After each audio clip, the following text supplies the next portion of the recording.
I did say it's a vote to change local Labour too. You can't look at the council election results, Labour losing 24 out of 25 seats, and not recognise that as a call for real change, both in local politics and in national politics. I think it was a statement saying both of those things, to be honest. So I could have stood there today and done the usual by-election thing. Oh, the Tories this, the Lib Dems that, Reform the other. But I didn't do that because it's on us first and foremost. We need to be better.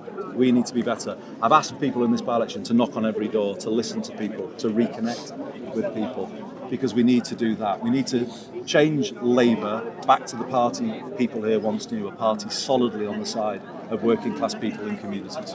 I want people here to have the maximum influence that I could give them as their Member of Parliament. I don't think there's anything wrong with that. In fact, that's how politics works in this country. When I was the MP for Lee, I was Health Secretary, and I did use that influence that I had to help the constituency. I kind of got a regeneration scheme I kept it alive in 2008 when it would have been pulled as part of the financial crash, because I had influence. I could do it. I could get in there and get those decisions made. And this part of the world should have that level of influence. And why should we be shy about saying that? So yeah, I'll take the fight for these communities as high as I can possibly take it. I will seek maximum influence for these communities so I can be the best possible representative I can be.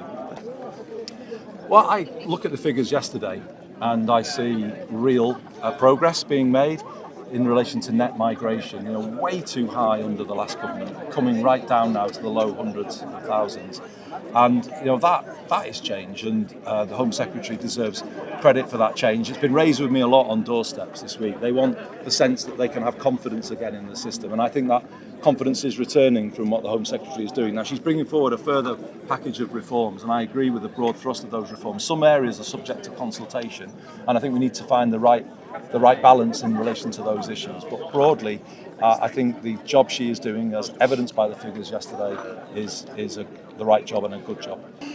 You just have to run things properly, and immigration requires control, and it's about running things properly. The Home Office in previous years hasn't had that control, and that's evident through the use of hotels. It shouldn't be like that. And also, if I could say, the Home Office pursues an approach where they kind of take a cut price approach, where it's often poorer communities that kind of have to do most, if you like, when it comes to issues like asylum dispersal. And it's not a fair way of doing things, and they run it in a chaotic way. It's just not right, basically. So there does need to be more change to the system, so that it is seen to be fair, so that people can see the control. The vast majority of people here want to welcome people in. They recognise the contribution to social care, to the NHS, but they want a system that feels like it's under control.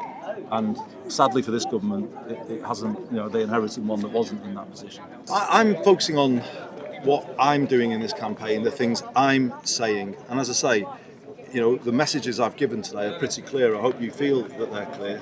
I've not pulled my punches, I've not minced my words. I've said it as it is, because that's what people here expect, and I don't think they would want me to come out saying, oh, Labour's marvellous and all the rest of it. And so I haven't done that.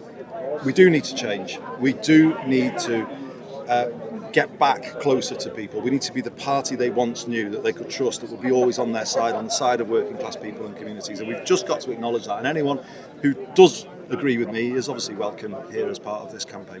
What to do so? So I don't think it has, 10 years on, been good for this country. We've got a smaller economy and weaker control of immigration. And let's add that second bit, because that often gets missed. I think the facts, do not stack up in its favour. I've said that, though, I wouldn't rerun the argument. My position is a really clear one, actually. I think this country has spent too long arguing with itself.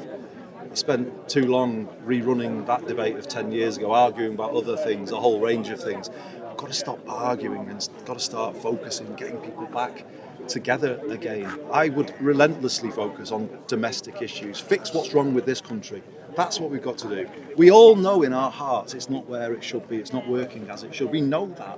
And I think there's a sadness about that. I hear it on the doorstep. People want things to be better. They don't like the idea. Here. But what I'm saying is focus domestically, fix our own country before we start worrying again about our relationship with other countries. You've had the power to fix things.